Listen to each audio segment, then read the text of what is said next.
안녕하세요. 폴리경찰학 시즌3 저희 27번째 시간 한번 해보도록 하겠습니다.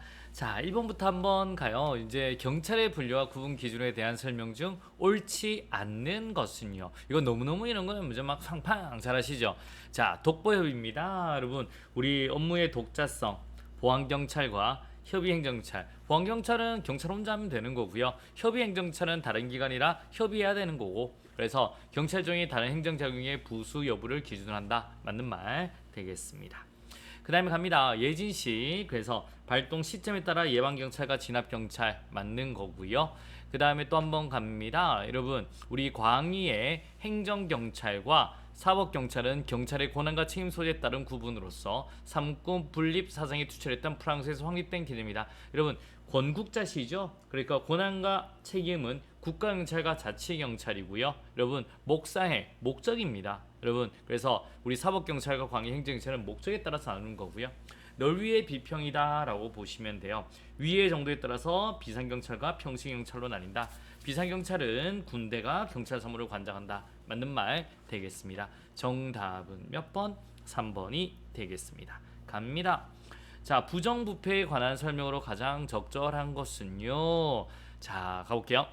작은 호의를 제공받은 경찰관이 도덕적 부채를 느껴 이를 보충하기 위해 결과적으로 선한 후속 행위를 하는 상황은 미끄러운 경사 가설의 맥락에서 열 수 있다. 완전히 틀린 거죠. 나중에 이 미끄러기 쉬운 경사로 가설은요, 작은 호의가 나중에 큰 부패로 간다. 큰 부패로 간다라고 하는 겁니다. 큰 부패로 간다.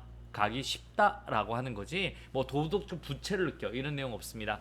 자, 대의 명분 있는 부패와 그 다음에 더리 해리 문제는 부패의 개념적 지표를 조직 혹은 사회적 차원의 이익 추구보다 개인적 이익 추구 아니죠. 우리 반대로 바뀌었습니다. 조직 혹은 사회적 차원의 이익이 개인적 이익보다는 조직 혹은 사회적 차원의 이익을 추구하기 위해서 그런 행동을 할 수 있느냐에 대한 이야기죠.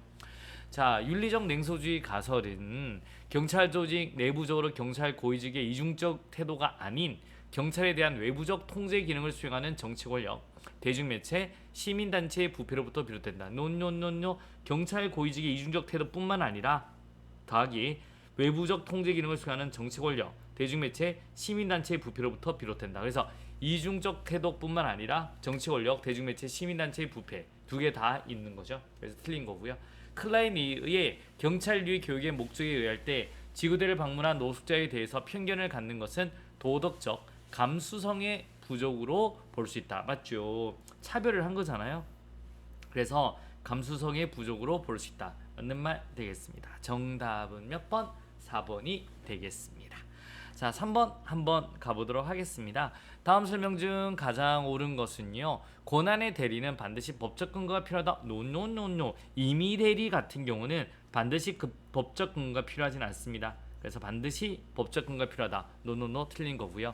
경찰청장이 부득이한 사유로 직무를 수행할 수 없을 때 차장이 직무를 대리하는 것은 지정 대리에 해당된다. 여러분, 이거는 아니에요. 지정 대리 같은 경우 아니고 경찰청장이 부득이한 사유로 직무를 수행할 수 없을 때 차장이 직무를 대리하는 것은 법정 대리에 대한 얘기입니다. 법정 대리.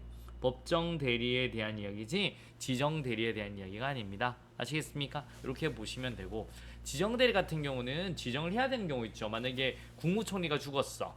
만약 대통령이 그럼 장관 중에 한 명을 이제 우리 지정 대리 해야 되는 거죠. 자, 그래서 X 되겠습니다. 행정관청의 권한의 대리 중 임의 대리는 원칙적으로 피대리 관청의 권한의 전부를 대리할 수 있다. 여러분, 죽었다고 생각하면 좀 편하겠죠. 그래서 우리 행정관청의 권한의 대리 중 임의 대리는 원칙적으로 피대리 관청의 전부 대리할 수 있다. 여러분, 이건 왜 틀렸냐면요, 임의 대리가 아니라 법정 대리가 전부 대리할 수 있는 거예요. 임의 대리는 안 돼. 임의 대리는 제가 뭘 생각했어요? 대리기사 생각했죠. 여러분, 대리기사가 전부를 대리할 수 있는 건 아니잖아요. 아시겠습니까? 그래서 우리 3번도 틀린 거고요. 4번 한번 가보도록 하겠습니다. 자, 위임으로 권한의 귀속이 변경되어 수임 기관은 자기의 명의와 책임하에 권한을 행사하고 위임된 권한에 관한 쟁송을 할 때는 수임 관청 자신이 당사자가 된다. 그러니까 여기 부분에 대해서 요만큼을 떼서 줬어요. 이제 그래서 요만큼을 떼서 받은 거지. 그 수임청이. 그러면 수임청이 요 부분에 대해서는 자신이 일문을 하는 거고요. 자신이 책임을 지는 겁니다. 아시겠습니까? 이렇게 머릿속에 딱 넣어두셔야 되겠습니다. 그래서 위임으로 권한의 귀속이 변경되어 수임기관은 자신의 명의와 책임하에 권한을 행사하고 위임된 권한에 관한 쟁송을 할 때는 수임관청 자신이 당사된다. 정답 몇 번? 4번이 되겠습니다. 됐죠? 갑시다. 자, 4번 되겠습니다. 경찰 공무원의 임용과 관련한 설명으로 옳지 않는 것은요. 자, 경찰 공무원의 임용장의 교부일에 임용된 것으로 본다. 틀렸습니다. 여러분, 임용장의 교부일은 주는 날이잖아요. 주는 날이 아니라 임용장에 적혀있는 날. 임용장에 적혀있는 날. 적혀있는 날짜가 되는 거죠.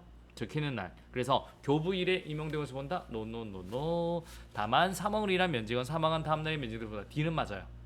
자, 경찰청장은 경찰 공무원의 채용 시험 또는 경찰 간부 후보생 공개 경쟁 선발 시험에서 부정행위를 한 응시자에 대하여는 해당 시험을 정지 또는 무효로 하고 그 처분이 있는 날부터 5년간 시험 응시 자격은 정지된다. 그래서 컨닝 같은 거 안 돼요. 그럼 5년간 시험 못 칩니다. 그래서 맞는 말 되겠습니다. 자, 채용 후보자 명부의 유효 기간을 2년으로 하되 경찰청장은 필요에 따라 1년의 범위 내에서 그 기간을 연장해서 2+1 맞습니다. 2+1 맞는 말 되겠고요. 휴직 기간, 직위 해제 기간 및 징계에 의한 정직 또는 감봉 처분을 받은 기간은 시보 임용 기간에 산입하지 않는다. 맞습니다. 딩동댕동. 오케이. 그래, 정답은 몇 번? 1번이 되겠습니다. 갑시다. 자, 5번 한번 갑니다. 언론 중재 및 피해 구제 등에 관한 법률상 조정 및 중재 절차에 대한 설명으로 옳지 않는 것은요 라고 하셔야 되죠. 자, 조정 신청은 피해자가 먼저 언론사 등에 정정 보도 청구 등을 한 경우에는 피해자와 언론사 등 사이에 협의가 불성립된 날부터 14일 이내에 해야 된다. 맞습니다. 2주죠 여러분. 그래서 조정 신청입니다. 그래서 피해자 언론사 등의 협의가 불성립할 때부터 14일 이내에 해야 되는 거고요. 조정 절차에 출석 요구를 받은 신청이 2회예요.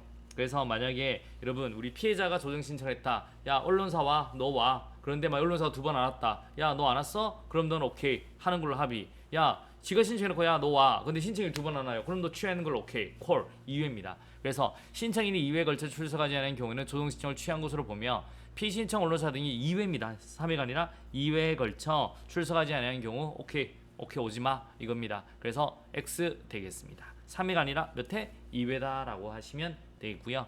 당사자 양쪽은 정정보도 청구 등 또는 손해배상의 분쟁에 관하여 중재부의 종국적 결정에 따르기로 합의하고 중재를 신청할 수 있다. 맞습니다. 중재는 야 가자 오케이 콜 이러고 가야 되는 거예요.